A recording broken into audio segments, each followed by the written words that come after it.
Hello हामी मर्दी हिमालको बेस क्याम्प पुगिसकेका छौँ र यहाँ हामी धेरै बेर घुम्यौँ, फोटोहरू खिच्यौँ, रमाइलो गरिसक्यौँ। अब यसपछि हामी रिटर्न ब्याक हुन्छौँ। आज हामी कहाँसम्म पुग्ने भन्ने कुरा चाहिँ अब हाम्रो गाइड भाइले हैन, गाइड भाइले अब भन्नुहुनेछ। अहिलेलाई भने हामी यहाँ नै पुग्छौँ भन्ने हाम्रो छैन।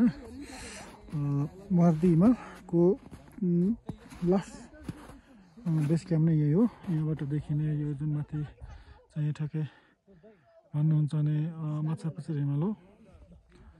अनि देखिने यो आर चाहिँ सबै अन्नपूर्ण बेस क्याम्प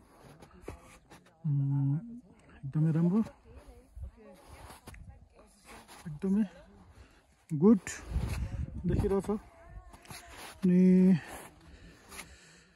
यदि तपाईँ पनि टाइम मिल्छ भने एकपल्ट आउनुपर्ने ठाउँ रहेछ।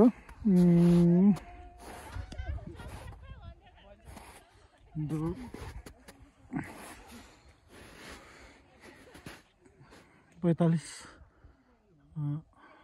रहेछ, 4500 मिटर अग्लोमा।